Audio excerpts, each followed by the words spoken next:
At the end of the 18th century, London was very different to the city of modern times. Georgian London was a shadow of the London that we know today.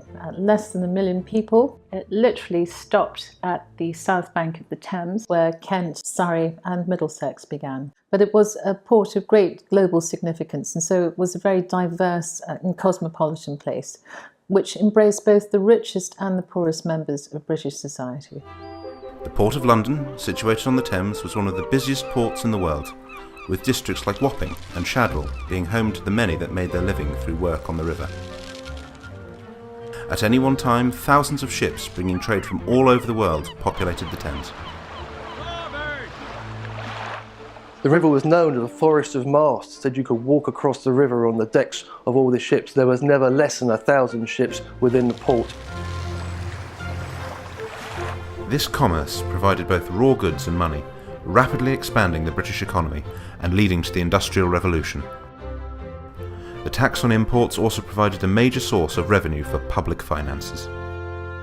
No trade was more important than that with the West Indies, accounting for 25% of all retained imports into London, including highly prized goods produced through slave labour on plantations, such as ginger, rum and above all else, sugar. I think one of the glaring gaps in British consciousness of our own history is that period in which the West Indies was really an incredible motive force. Profit from sugar essentially helped us make the Industrial Revolution happen. Almost everybody who was immensely rich in the 17th and the 18th century in this country made their money in the Caribbean. The West India Committee was comprised of West Indian planters and sugar merchants who were based in London. Although their politics differed, they got together to combat the consequences of American independence. They were important as a group because they oversaw a significant driver of the British economy. The West India Committee's UNESCO-inscribed collection contains a Bank of England chequebook that shows that sugar was so valuable at the time that it was used as security for loans that today would be worth millions. But with commerce came crime. West Indian trade lost more than £200,000 a year. That's the equivalent of £27 million today. The River Thames most certainly had a reputation for criminality. People would be employed there, up to 35,000 lumpers to unload ships and bring the cargoes ashore, and these people would be often unpaid. They would earn their living and feed their families by stealing. In 1796, Patrick Colquhoun, a Scottish magistrate working in London, produced a report outlining the scale of crime in the city, and he had a radical plan to combat it. He proposed policing that actually prevented crime rather than merely reacting to it, and identified different types of criminals on the river. The River Thames was plagued by highly organised crime, which used an incredible array of ingenious methods. Light horsemen used the cover of night to steal cargo in camouflage bags, whilst heavy horsemen hid sugar under their hats and in specially modified trouser pockets that reached their ankles. The most creative were the rat catchers, some deliberately releasing rats on ships in order to give them excuses to go on board. It was clear to the West India Committee that something had to be done. They joined forces with Colquhoun, also enlisting the help of a merchant and Justice of the Peace, John Harriot. With government approval in July 1798, the Marine Police Office opened at 259 Wapping New Stairs. 50 officers were employed to patrol the ships and quayside, day and night. The Thames Marine Police was effective right from the outset. In that first year of operation, it was estimated by Colquhoun that they would have saved the West India merchants about £100,000. They saved the government about £50,000 in taxes and revenue. The government and the merchants were extremely happy, but the people who'd lost their perks of the job were extremely unhappy with them.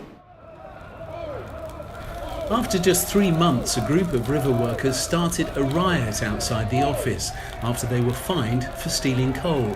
It resulted in the first death of a police officer. Despite the riot, the effectiveness of the river police was undeniable, and in 1800 the government transformed the force into a public body to protect all shipping on the Thames. In 1811, a brutal series of murders sent shockwaves through the country. They occurred half a mile away from the river in Wapping, on a road notorious for rampant crime and vice, the Ratcliff Highway, once named as the most dangerous street in the world. It should be remembered that the Ratcliff Highway murders didn't actually occur within the jurisdiction of the Marine Police, but they had the first officer on scene.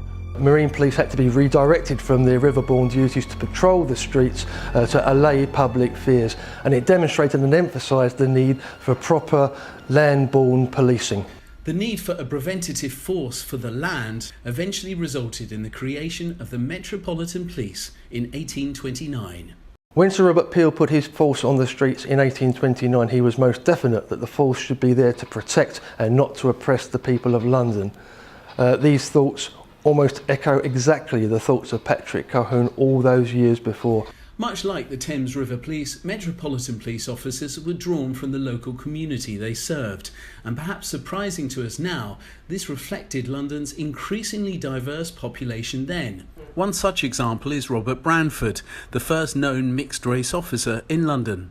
The Branford story, which came as a surprise to me, reminds us that there were people of colour here a long way back. Branford is described as the only half-caste superintendent, which implies that there were a lot of other, let's use the word, half-caste, mixed-raced people within the police. And it's not particularly remarked on.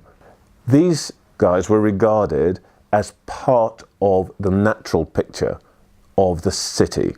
And I think that is rather surprising. The Thames River Police would continue as a separate force from the Metropolitan Police for 10 years before they were amalgamated in 1839.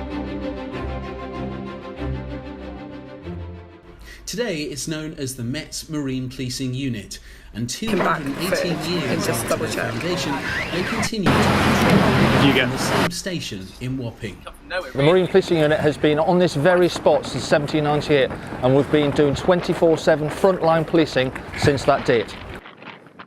London has changed over those 219 years. The policing principle is exactly the same. In Colquhoun's treatise, he makes it very clear that we can only police with efficiently with the consent of the public. That is no different today. Where we are right here, right now, is the spiritual home of modern day policing. Every police force across the UK can trace their roots back to Wapping. Many people forget the important contributions that the West Indies have made to Britain and the world.